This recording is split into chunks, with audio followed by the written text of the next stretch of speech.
শুধু তাই নয়, সেনাপ্রধানকে প্রাণে মেরে ফেলার মতো পরিকল্পনা ছকে ফেলা হয়েছিল, কিন্তু সেটা অবশ্য পরে বানচাল হয়ে যায় ভারতের কারণে। এখন তিনি সিদ্ধ হস্তে নেমে পড়েছেন রাস্তায়। চলছে সেনাবাহিনীর টহলদারি, বাংলাদেশের রাস্তা দখল করে নিয়েছে তারা।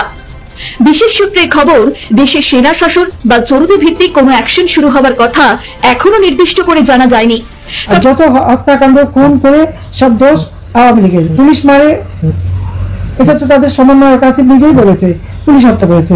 বিএনপি নেতা বলেছে সে পুলিশকে মেরেছে, এবং ইসলামী আন্দোলনের নেতা বলেন উনিও পুলিশকে মেরেছেন, কিন্তু মামলাগুলি সব আওয়ামী লীগের বিরুদ্ধে। মনে আছে কেউ কেউ বলার চেষ্টা করেছিলেন এই অ্যাড্রেসের মধ্য দিয়ে সেনাপ্রধান নাকি জরুরি অবস্থা জারি করার কথা বলবেন। মানে তিনি আর প্রেসিডেন্ট আর তিনি দুজনেই যেহেতু আওয়ামী লীগের নিযুক্ত মানুষ, তাই তারা নাকি জরুরি অবস্থা জারি করে দিতে পারেন। মানে আমরা কেউ যদি না বলে না জেনে এই কথাটা বলি, এই অকাট মূর্খতা নিয়ে কথা বলা উচিত না। গোপালগঞ্জ আলোচনায় বরাবরই একটা কৌতূহল বা কেন্দ্রবিন্দুর জায়গা। গতকালকে ফেসবুকে একটা ভিডিও ভাইরাল হয়েছে, এটা গুজব, এটা একটু আমি বলে রাখি। জনৈক একজন ব্যক্তি ফেসবুকে একটা ভিডিও পোস্ট করছেন, তবে এই ভিডিওটা আজকের না, এটা নতুন করে কোনো পেজ থেকে এটা ভাইরাল হয়েছে।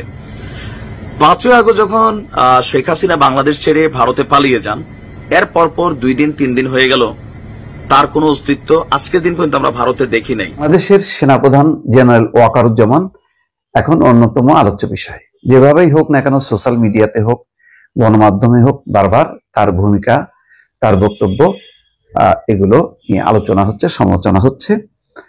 কিন্তু আজকে আমি একটা ভিন্ন বিষয়ে আলোচনা করব। সেটা হলো, এই প্রথম দেখলাম যে সেনাপ্রধান জেনারেল ওয়াকারুজ্জামান স্বাধীনতা দিবস উপলক্ষে একটা ব্যতিক্রমী বাণী দিয়েছেন।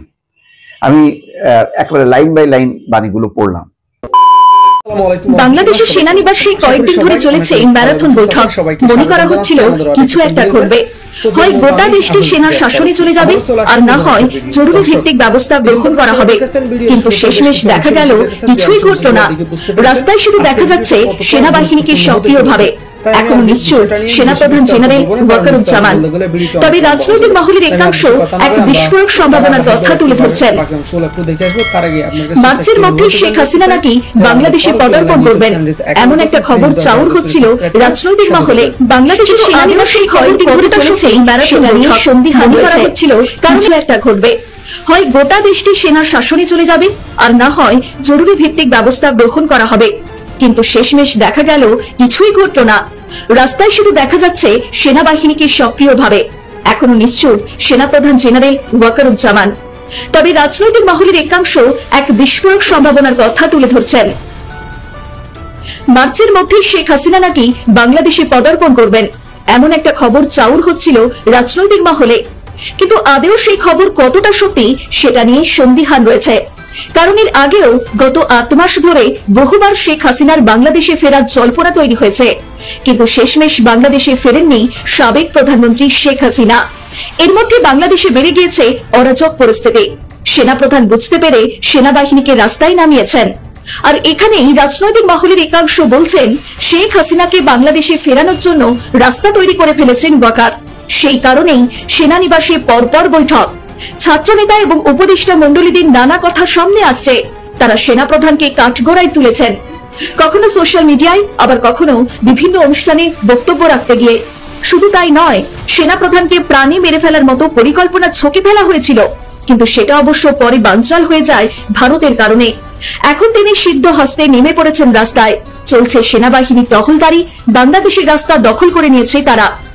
বিশেষ সূত্রের খবর, দেশে সেনা শাসন বা জরুরি ভিত্তিক কোনো অ্যাকশন শুরু হওয়ার কথা এখনো নির্দিষ্ট করে জানা যায়নি। তবে বেশ কিছু বিশেষ সিদ্ধান্ত সামনে আসতে পারে কিছুদিনের মধ্যেই। সেনাপ্রধান তার উচ্চ পদস্থ সেনা কর্তাদের নিয়ে বৈঠক করে গ্রহণ করে ফেলেছেন সেই সিদ্ধান্ত, এমনটাই বলছেন ওয়াকিবহাল মহল। শুধু তাই নয়, রাষ্ট্রপতির সম্মতিও থাকতে পারে বলে মনে করা হচ্ছে। এর কারণ, এর মধ্যেই রাষ্ট্রপতি শাহাবুদ্দিন চুপ্পুর সঙ্গে দেখা করে আলোচনা করেছেন ওয়াকারুজ্জামান। তবে ইউনূসের ওপর যে সেনাপ্রধানের আর কোনো ভরসা নেই, সেটা ছত্রে ছত্রে প্রমাণিত হয়েছে। শুধু তাই নয়, এর মধ্যে স্থায়ী সরকার গঠনের জন্য নির্বাচন নিয়ে গড়িমসি করা হচ্ছে অন্তর্বর্তীকালীন সরকারের তরফে। এমনকি নতুন রাজনৈতিক দলগুলিকে রাস্তা করে দেওয়া হচ্ছে সাধারণ মানুষের কাছে, যাতে তারা আস্থাভাজন হয়ে উঠতে পারে। এখন দেখার বাংলাদেশ শেষমেশ কোন পথে এগোয়।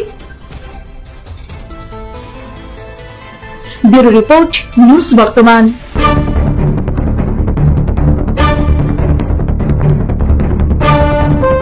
বাংলাদেশ এখন কার্যত দুটি ভাগে বিভক্ত, একটি মুক্তিযুদ্ধের চেতনায় উদ্ভূত এবং অন্যটি 24-এর বিপ্লব বা দ্বিতীয় স্বাধীনতায় বিশ্বাসী। আর এই দুই পক্ষের মধ্যে যে কোনো সময় যুদ্ধ বা গৃহযুদ্ধ বেঁধে যেতে পারে। আর এই আশঙ্কার আবহেই বাংলাদেশের স্বাধীনতা দিবস উদযাপিত হচ্ছে। মঙ্গলবার প্রাক স্বাধীনতা দিবসে জাতির উদ্দেশ্যে ভাষণ দিয়েছেন বর্তমান এবং সাবেক বাংলাদেশের প্রধান উপদেষ্টা মোহাম্মদ ইউনূস। তার ভাষণে তার বিগত 7.5 মাসে সাফল্যের ঢোল বাজিয়েছেন। আর সাবেক প্রধানমন্ত্রী শেখ হাসিনা ভারতের অজ্ঞাতবাস থেকে সোশ্যাল মিডিয়ায় দেওয়া এক ভাষণে ইউনূসের ঢোল ফাটিয়ে দিলেন। দুজনের তুতু ম্যামা শুনেই চরম বিভ্রান্ত বাংলাদেশের জনগণ। ইতিমধ্যে একটা বিষয় পরিষ্কার, বাংলাদেশের গণ অভ্যুত্থান যে স্বতঃস্ফূর্ত ছিল না, সেটা একটা বড় ষড়যন্ত্র ছিল। স্বয়ং মোহাম্মদ ইউনূসের কথায় মেটিকুলাস ডিজাইন। ফলে শেখ হাসিনাকে ষড়যন্ত্র করেই প্রধানমন্ত্রী পদ থেকে সরানো হয়েছে। আওয়ামী লীগ নেত্রী হাসিনার দাবি, তিনি প্রধানমন্ত্রীর পদ থেকে পদত্যাগ করেননি। তিনি পরিস্থিতির শিকার হয়ে এবং বাংলাদেশের বুকে অহেতুক রক্তপাত রুখতেই দেশ ছেড়েছিলেন। পরবর্তী সময় বাংলাদেশের রাষ্ট্রপতি বা সেনা প্রধানও শেখ হাসিনার পদত্যাগ পত্র নিয়ে কোনো সদুত্তর দিতে পারেননি। কিন্তু বাস্তব হলো, বাংলাদেশে এই মুহূর্তে মোহাম্মদ ইউনূসের নেতৃত্বে একটা অন্তর্বর্তীকালীন সরকার রয়েছে। জাতির উদ্দেশ্যে ভাষণে ইউনূসের দাবি, বর্তমান সরকার দায়িত্ব গ্রহণের পর থেকেই দ্রব্যমূল্য নিয়ন্ত্রণের জোর ব্যবস্থা নিয়েছে। এই রমজানে দ্রব্যমূল্য আগের তুলনায় কমেছে, জনগণ স্বস্তি পেয়েছে। দাম নিয়ন্ত্রণে এই প্রচেষ্টা চলমান থাকবে। ইউনূস আরো দাবি করেন, দায়িত্ব নেওয়ার পর অর্থনীতি পুনরুদ্ধারের জন্য অন্তর্বর্তী সরকার নানা উদ্যোগ নিয়েছে।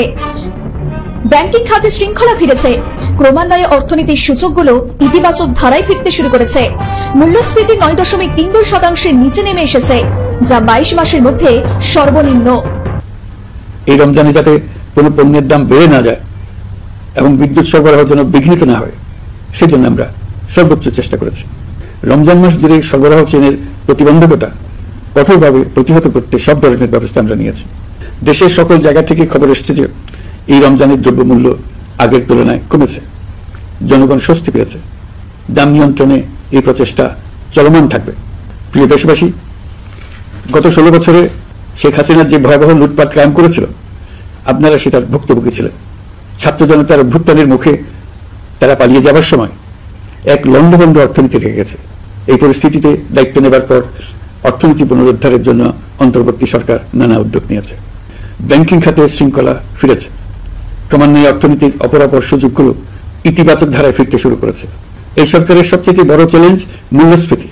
ফেব্রুয়ারিতে মূল্যস্ফীতি 9.32% নেমে এসেছে, যা 22 মাসের মধ্যে সর্বনিম্ন। উল্টো দিকে শেখ হাসিনা সরাসরি অভিযোগ করছেন, ইউনূস গরিবের রক্ত চুষে খাচ্ছেন। তিনি বলেন, যে বাংলাদেশকে তিনি একটা শক্ত ভিতের ওপর দাঁড় করিয়েছিলেন, সেই বাংলাদেশকে নিঃস্ব করে দিয়েছে মোহাম্মদ ইউনূস। এমনকি রমজানে জিনিসপত্রের দামও কমেনি বাংলাদেশে, যা দেখানো হচ্ছে সে সবই জোর করে। এই বিষয়ে তিনি পরিসংখ্যানও দেন ওই ভার্চুয়াল বার্তায়। দারিদ্রের হার যেটা আমি 18% কমিয়েছিলাম, নিশ্চয় এটা এখন 19-20 চলে আসছে। আমি 26.88 বিলিয়ন রিজার্ভ রেখে এসেছিলাম। ইনফ্লেশন আমার 9%-এর মধ্যে ধরা ছিল, সে 11%-14% পর্যন্ত ইনফ্লেশন তুলেছে। দারিদ্রের হার বাড়িয়ে দিয়েছে। কোন উপকারটা করলো দেশের মানুষের? আজকে চাল, ডাল, তেল, লবণ প্রত্যেকটা জিনিসের দাম বেড়েছে। আমাদের শীতকালে এই সময় তো সাধারণত জিনিসের দাম বাড়ার কথা না, কিন্তু তারপরেও সব জিনিসের দাম বেড়েছে। আবার জিনিসের দাম কি কমিয়ে দিয়েছে। কমানোটা কি? প্রত্যেকটা মিডিয়া, রেডিও, টেলিভিশন, পত্রিকা, সব জায়গায় ইউনূসের এজেন্ট বসা এবং তাদেরকে থ্রেট করা হয় এবং সেখানে মালিকানাও পেয়ে নেওয়া হয়েছে। বাজারে যে টেলিভিশন নিয়ে যাবে, আগে বলে দেয় দাম কমিয়ে দিতে, যদি কমিয়ে না বলে তো ওই দোকানও থাকবে না, লুটপাট করবে, আর টেলিভিশন থাকবে না, জ্বালিয়ে দেবে। তখন তারা কম করে দাম বলতে বাধ্য হয়। কিন্তু প্রকৃত দাম পাওয়া যায় যখন ক্রেতারা নিজেরা কেনে, তাদের পকেটটা যে খালি হয় সেটা তা বোঝে। বিগত 7 মাসে মোহাম্মদ ইউনূস বাংলাদেশের কোনো উপকার করলেন? প্রশ্নকর্তা স্বয়ং শেখ হাসিনা। তবে বাংলাদেশ যে ক্রমশ এক অরাজক দেশে পরিণত হচ্ছে, আইন শৃঙ্খলা পরিস্থিতি একেবারেই নেই বললেই চলে, তা এখন দিনের আলোর মতো পরিষ্কার।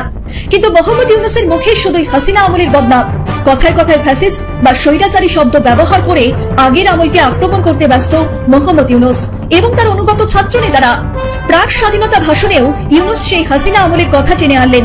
ইউনূস সরকার ক্ষমতায় আসার পর থেকেই আমরা দেখেছি বাংলাদেশে একের পর এক ভয়ানক অপরাধী এবং জঙ্গি নেতাদের বিরুদ্ধে থাকা মামলা প্রত্যাহার করা হচ্ছে।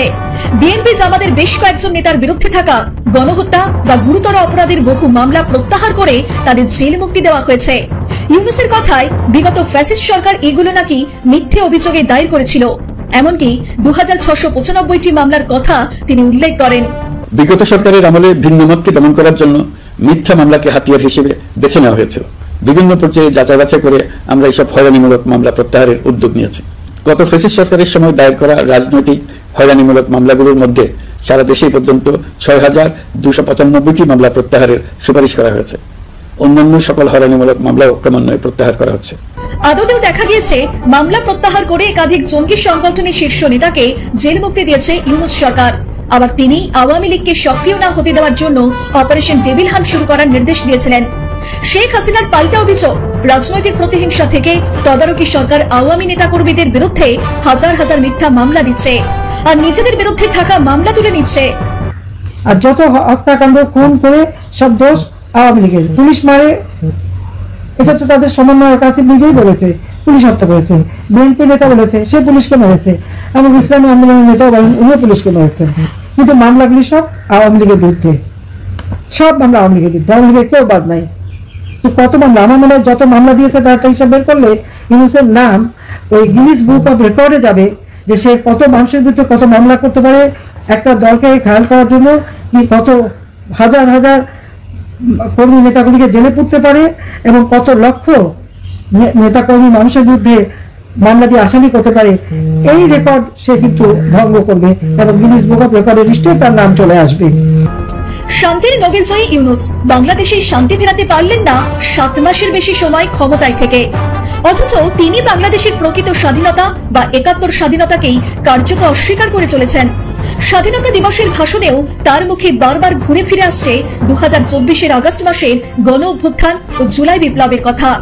তার কথায় বাংলাদেশের ইতিহাসে এখনো পর্যন্ত যত আন্দোলন সংগ্রাম হয়েছে তার মধ্যে জুলাই গণ অভ্যুত্থানে নারীদের অংশগ্রহণ ছিল সবচেয়ে বেশি। গণ অভ্যুত্থানে নারীরা দুঃসাহসিক ভূমিকা রেখেছে, পুরনোকে দূরে ঠেলে দিয়ে নতুনের ভিত্তি স্থাপনের প্রতিজ্ঞা নিয়েছে। তারা ব্যাপক সংস্কারের কথা বলেছে, সর্বত্র নারীদের ভূমিকা আরো জোরালো করার কথা বলেছে।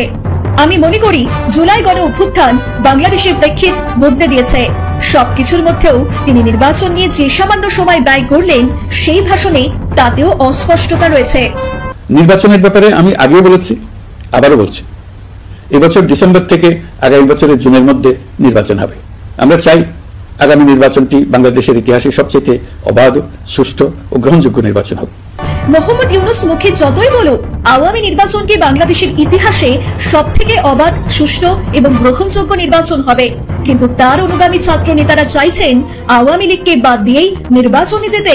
এটা রাজনৈতিক বিচারিতা ছাড়া আর কিছুই মনে করছেন না রাজনৈতিক মহলের একাংশ। ব্যুরো রিপোর্ট, নিউজ বর্তমান।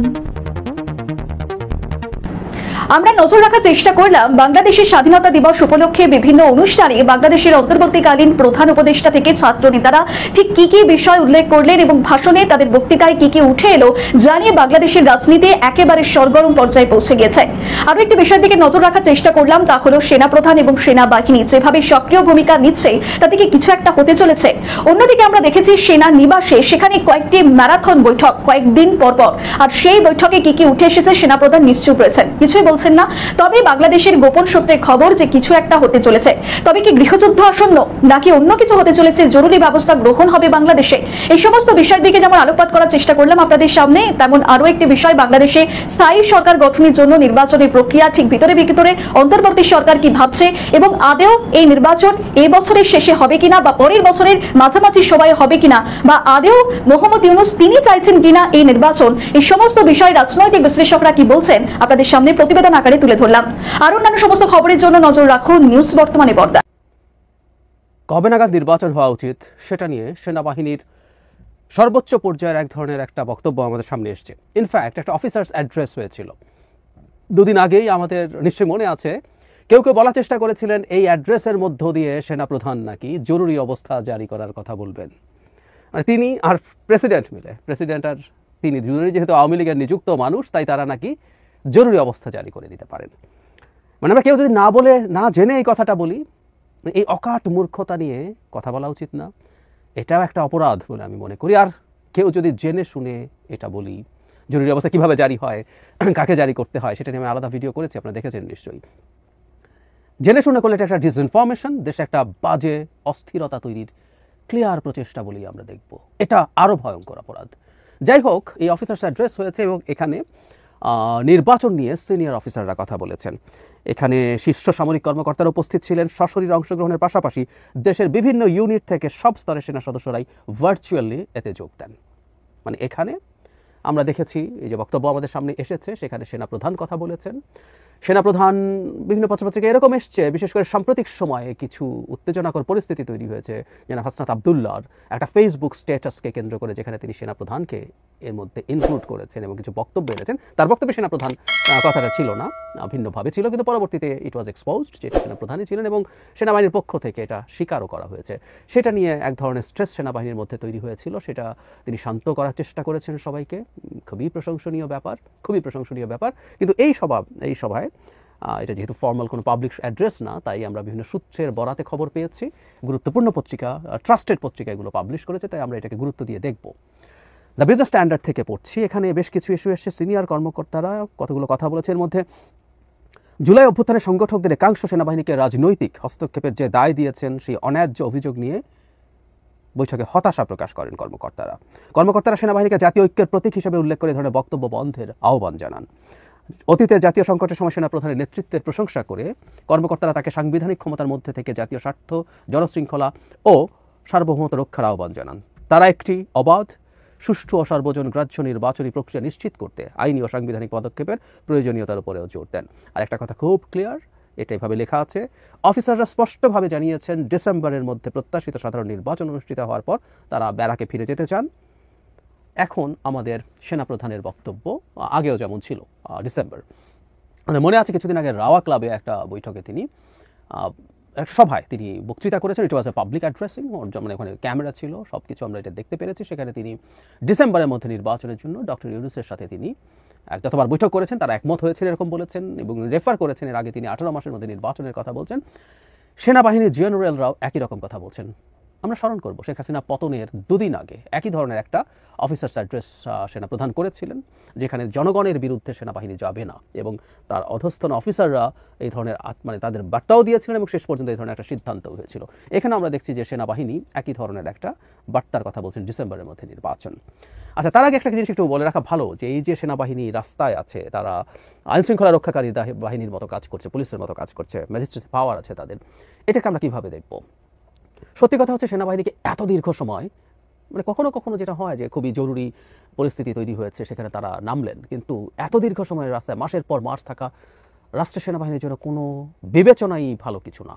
কারণটা খুব সহজ, আমরা জানি। আর তারা যখন অপরাধীদেরকে নিয়ে, অপরাধকে নিয়ে ডিল করার চেষ্টা করেন, এই অত্যন্ত দুর্নীতি পরায়ণ একটা সমাজে থেকে, অত্যন্ত নিয়ম শৃঙ্খলা বহির্ভূত একটা সমাজে থেকে এই সুশৃঙ্খল বাহিনীটার শৃঙ্খলা ভঙ্গের আশঙ্কা থাকে, তার নৈতিকতা, তার অভ্যন্তরীণ যে সুশাসন, সেটায় প্রশ্নবিদ্ধ হওয়ার সমূহ সম্ভাবনা থাকে। সেনাবাহিনীর সদস্যরা বিভিন্ন দুর্নীতিতে জড়িয়ে পড়তে পারেন, সেই সম্ভাবনা থাকে। আমরা কিছুদিন আগেই সেনাবাহিনী যে অ্যাড্রেসিংয়ের কথা বলছিলাম, সেখানে তিনি বলেছেন 30,000-এর মতো সেনা সদস্য একই সাথে গিভেন টাইম ডেপ্লয়েড থাকেন এই কাজে, এবং এই 30,000 বাই রোটেশন চলতে থাকে। 30,000 ফিরে যান, আরও 30,000 আসেন, ফলে সেনাবাহিনীর সব সদস্য প্রকারান্তরে মাঠে আসছেন। এটা আসলে তাদের ইভেন ট্রেনিংয়েরও, তারা যখন মাঠে থাকেন তারা ট্রেনিং থেকে দূরে থাকেন, তাদের যে নিয়মিত ট্রেনিং হওয়ার কথা, তো তাদের কমব্যাট ক্যাপাবিলিটি কমে যায়, বা এখানের এই করাপশনের সাথে জড়িত হওয়া তাদের ভবিষ্যতে সেনাবাহিনীর অভ্যন্তরে একই ধরনের প্রবণতা ধরে রাখার চেষ্টা সম্ভাবনা বাড়িয়ে দেয়। প্রত্যেকটাই খুব ঝুঁকিপূর্ণ। সুতরাং সেনাবাহিনী যত কম সময় থাকে তত ভালো। এখন একটা বিশেষ পরিস্থিতিতে নির্বাচন পর্যন্ত যদি তারা থাকেন, এখনও 9 মাস সময় তাদেরকে থাকতে হবে। It's still a very huge amount of time. এরপরও যদি এটাকে জুনে নির্বাচন করাতে আরও 6 মাস যোগ হয়, এগুলো প্রত্যেকটা খুবই ক্ষতিকর ব্যাপার। এখন যেটা হয়েছে, কেউ কেউ বলবেন যে পুলিশ তো কাজ করতে পারছে না, পুলিশ যদি সেনাবাহিনী যদি ব্যারাকে ফিরে যায় তাহলে নির্বাচিত সরকারের সময়ও পুলিশ তো কাজ করবে না, সেনাবাহিনী তো আসলে থাকতেই হবে। আমি ব্যক্তিগতভাবে মনে করি না, এটা আমাদের একটু মেনে নেওয়া ভালো যে নির্বাচিত সরকারের অধীনে আমরা কেউ লিখে নিতে পারেন নির্বাচনী, ইভেন যদি 2-3 মাসের মধ্যে নির্বাচন হয়, নির্বাচিত সরকারের অধীনে পুলিশ এই রকম আচরণ করবে না, নিশ্চিত থাকতে পারেন। মানে যেটা হয়, একটা যে সরকারটা ক্ষমতায় আছে, তার সংগঠন আছে, এটা বাংলাদেশের মতো দেশে এটা হয়, যেহেতু আমাদের প্রতিষ্ঠানগুলো তৈরি হয়ে ওঠেনি, যে সংগঠন, বিরাট একটা সংগঠন যে দলের আছে, তার মাঠে এই শক্তি আছে, সেই শক্তির মধ্যে থেকে পুলিশ সঠিকভাবে কাজ করবে না, এটা হতেই পারে না যদি সরকার চায়। আরেকটা ব্যাপারও কাজ করে, সেটা হচ্ছে যখন খুব অল্প সময়ের মধ্যে একটা নির্বাচন থাকে, এটা আমাদের খুব কমন প্রবণতা, আমাদের সিভিল ব্যুরোক্রেসি, আমাদের পুলিশ, তারা আসলে ওই সময়টাতে এক ধরনের শিথিল ভাব দেখায়, কারণ তাদের কোন পদক্ষেপ ভবিষ্যতে কি হয় না হয় তারা এইসব নানান হিসেব নিকাশ করে। সুতরাং নির্বাচিত সরকার ছাড়া আসলে পুলিশও ঠিকঠাক মতো কাজ করবে বলে আমি মনে করি না। সুতরাং নির্বাচন হলে খারাপ কিছু হবে তা না, নির্বাচন হলে খুব সহজেই সেনাবাহিনীকে ব্যারাকে ফিরিয়ে নেওয়া যাবে এবং পুলিশ খুব এফেক্টিভলি কাজ করবে। আর নির্বাচনের সময়সীমা প্রসঙ্গে আমরা এবার খেয়াল করছি আবারও অফিসার্স অ্যাড্রেসে অফিসাররা, সিনিয়র অফিসাররা এবং অন্যান্য সদস্যরাও যারা কথা বলেছেন, অন্তত তারা ক্লিয়ারলি ডিসেম্বরের মধ্যে নির্বাচনের কথা বলছেন। এই আলাপটা এখানেও এসছে যে তার রাজনৈতিক হস্তক্ষেপ, মানে এই আলাপটা আমরা করছি, আলাপটা আমরা করবো, এগুলো আমাদের রাষ্ট্র গঠনের জন্য গুরুত্বপূর্ণ আলাপ। সেনাবাহিনী যেমন এখানে তারা অভ্যন্তরীণভাবে যে কোনো কিছু বলতে পারতেন, যে তাদের নিজস্ব মিটিং, তারা সেখানে তাদের পলিটিক্যাল ইস্যুতেও আলোচনা করতে পারেন না তা না, কিন্তু তারা পরবর্তীতে সেটা বাইরে আনছেন কিনা, বাইরে বলছেন কিনা, সেটা নিয়ে প্রশ্ন আছে। যারা হাসনাত আবদুল্লাহ বা যারা সার্জিস আলমের সাথে একান্তে কথা বলেছেন, সেটাকে আমরা কীভাবে দেখবো, সেই আলাপ আসতে পারে, কিন্তু চাপ দিচ্ছেন কিনা সেই হতে পারে। কিন্তু একটা অন্তত এক ধরনের রাজনৈতিক আলাপ হিসেবে আমরা এটাকে ক্যাটাগরাইজ করতে পারি, সেটা হচ্ছে নির্বাচন ডিসেম্বরের মধ্যে হতে হবে, এটার ব্যাপারে প্রকাশ্যে সেনাপ্রধান কথা বলেছেন। আমি আমার আগের একটা ভিডিওতেও বলেছি যে আমাদের এই ধরনের একটা এক্সট্রা অর্ডিনারি ভলেটাইল সিচুয়েশনে মিলিটারি তার কাজ করার চেষ্টা করতেই পারে, সাথে করবেন তারা। এই যে এখন ম্যাজিস্ট্রেসি পাওয়ার নিয়ে মাঠে আছেন, তারা তো এখনও স্বাভাবিক সময়ের মতো নেই, এবং এখানে কিছু পলিটিক্যাল বক্তব্য বিশেষ করে যেটা আমাদের গণতান্ত্রিক ব্যবস্থায় পুনরুত্তরণের জন্য যেটা লাগবে, সেটাকে আমরা অত ক্রিটিক্যালি দেখবো না, দেখতে চাই না। আমি ব্যক্তিগতভাবে this is my stance. So আমরা এখন দেখছি যে আসলে সেনাবাহিনী অ্যাজ এ হোলও একই ধরনের চিন্তা করছে। তো সামনের সময় আসলে নির্বাচনের সময়সীমাই একটা বড় কনফ্লিক্টের বিষয়, খালি ডিবেট না, কনফ্লিক্টের বিষয় হয়ে দাঁড়াতে পারে বলে আমরা মনে করি। সরকারের একাংশ বা তাদের সাথে অ্যালাইন্ড পলিটিক্যাল পার্টি, এনসিপি তাদের সাথে অ্যালাইন্ড পলিটিক্যাল পার্টি, এটা আমি দ্বিধা ছাড়াই বলতে চাই, তারা নির্বাচনটার ব্যাপারে নানা রকম বক্তব্য আনছেন। অ্যাপারেন্টলি বলছেন যে জুনের মধ্যে নির্বাচন হবে সর্বোচ্চ সময়সীমা, কিন্তু নানা কিছু ঘটছে, নানান বক্তব্য আসছে, যাতে মনে হওয়ার সম্ভাবনা আছে নির্বাচন আরও পিছিয়ে দেওয়ার এক ধরনের চেষ্টা আছে। সেখানে বিএনপি সহ আরও কিছু রাজনৈতিক দল, জনগণের একাংশ মনে করেন যে নির্বাচন ডিসেম্বরে হতে হবে, এবং সেনাবাহিনী অ্যাজ এ হোল, সেনাপ্রধান সহ তারাও চাইছেন। সো সামনে আসলে এই ব্যাপারেই বাংলাদেশে একটা ফল্ট লাইন তৈরি হচ্ছে বলে আমি মনে করি। আমি সত্যিই আশা করব এই ফল্ট লাইনটা ওয়াইডার বা ডিপেন্ড হবে না, এটা আমরা খুব দ্রুতই এই ব্যাপারটাই মেনে নিতে পারবো, এবং সরকার এবং অপরাপর যারা নির্বাচন ডিসেম্বরের পরেও পিছিয়ে নিতে চান, এর ঝুঁকিগুলো তারা অনুধাবন করবেন, এবং নির্বাচনটা যেন ডিসেম্বরের মধ্যে হয় এই ব্যাপারে আমরা আমাদের ঐক্যমত্য করে ফেলতে পারি। এই ডিসেম্বরের মধ্যে এবার যতটা সম্ভব আমরা যদি একমত হতে পারি, অনেক সংস্কারের পদক্ষেপ এর মধ্যে নিয়ে ফেলা সম্ভব। গোপালগঞ্জ আলোচনায় বরাবরই একটা কৌতূহল বা কেন্দ্রবিন্দুর জায়গা। গতকালকে ফেসবুকে একটা ভিডিও ভাইরাল হয়েছে, এটা গুজব, এটা একটু আমি বলে রাখি। জনৈক একজন ব্যক্তি ফেসবুকে একটা ভিডিও পোস্ট করছেন, তবে এই ভিডিওটা আজকের না, এটা নতুন করে কোনো পেজ থেকে এটা ভাইরাল হয়েছে। 5ই আগস্ট যখন শেখ হাসিনা বাংলাদেশ ছেড়ে ভারতে পালিয়ে যান, এর পরপর 2-3 দিন হয়ে গেল, তার কোনো অস্তিত্ব আজকের দিন পর্যন্ত আমরা ভারতে দেখি নাই। তো সেইখান থেকে সম্ভবত 7 বা 8ই আগস্ট এই ভিডিওটা আসছিল যে শেখ হাসিনা আসলে ভারতে যান নাই, তাকে বহনকারী আর্মির যেই বিমানটা, এটা ভারত থেকে ঘুরে আসা গোপালগঞ্জে নামছে বা কোন একটা জায়গায় নামছে, সেখান থেকে শেখ হাসিনা গোপালগঞ্জে আছেন, বাট গোপালগঞ্জে তিনি নাই মানে আমরা আপাতত জানি 100% নাই, থাকলে এতক্ষণে এটা বের হয়ে যেত। যাই হোক, আলোচনার বিষয়টা হচ্ছে অন্য জায়গা। হঠাৎ করে গোপালগঞ্জ বাসীকে, শহরবাসীকে নিরাপত্তা দিতে প্রশাসনের একটা ভিন্ন রকম উদ্যোগ দেখা দিয়েছে। এইটার পিছনে কারণ কি? কারণটা কিন্তু অন্য জায়গায়। আপনার গোপালগঞ্জ শহরবাসীকে নিরাপত্তা দিতে লঞ্চঘাট এলাকায় একটা ওয়াচ টাওয়ার উদ্বোধন করা হয়েছে। 71 ফুট উঁচু এই ওয়াচ টাওয়ারে 10টি উচ্চ ক্ষমতা সম্পন্ন লাইট স্থাপন করা হয়েছে, আর এটি নির্মাণ করতে 10 লক্ষ টাকা ব্যয় করেছে জেলা প্রশাসন। আর এই লাইট অ্যাপসের মাধ্যমে নিয়ন্ত্রণ করা যাবে, আবার ম্যানুয়ালিও নিয়ন্ত্রণ করা যাবে। জেলা প্রশাসকের বক্তব্য যে এই ওয়াচ টাওয়ারের মাধ্যমে চারদিকে 150 মিটার এলাকা আলোকিত থাকবে এবং কি আগামীতে এই ওয়াচ টাওয়ারে উচ্চ ক্ষমতা সম্পন্ন সিসি ক্যামেরা বসানো হবে। এটা কেন করা হচ্ছে? শুধু একটি নয়, শহরকে নিরাপত্তা দিতে গুরুত্বপূর্ণ যে এলাকাগুলো আছে সেখানে এমন আরো বেশ কয়েকটি ওয়াচ টাওয়ার বসানো হবে আর সিসি ক্যামেরাও বসানো হবে। এটা খুবই ভালো উদ্যোগ। দুইটা কারণ আমি বলি, যেমন সরকারের উদ্যোগে, পুলিশের উদ্যোগে, ব্যক্তি উদ্যোগে আমাদের মোটামুটি বাংলাদেশে এখন সিসিটিভি অ্যাভেলেবল, বাট যখন কোথাও কোনো ঘটনা ঘটে অপকর্মকারীরা, সন্ত্রাসীরা ওই সিসিটিভিটাকে নষ্ট করে ফেলে, হার্ড ডিস্কা লয়ে চলে যায়। আবার আমাদের রাস্তাঘাটগুলো যথেষ্ট অন্ধকারাচ্ছন্ন, গ্রাম এলাকায়, মফস্বলে আপনারা দেখবেন যে সরকারি উদ্যোগে খুব বেশি বাতি নেই, আর থাকলেও এলাকার মাদক সেবনকারীরা এগুলারে খুইলা টুইলা নিয়ে কটমিডাই অথবা ফেন্সি, গাঞ্জা, ইয়াবা এগুলা খায় ফেলছে। অন্ধকার থাকলে ভালো, ছিনতাই, লুটপাট, ডাকাতি এগুলা করা যায়।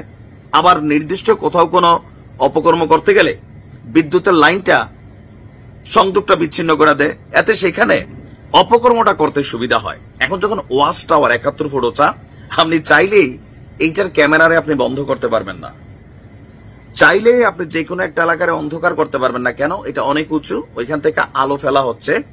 বিশেষ করে ক্রাইম স্পট যে জায়গাগুলো আছে, ছিনতাই, চুরি চুট্টামি, ডাকাতি বা আপনার নেশার মাদকের আড্ডা, এই জায়গাগুলোতে এই লাইট এবং সিসিটিভি আমার মনে হয় খুব সুন্দর একটা উদ্যোগ।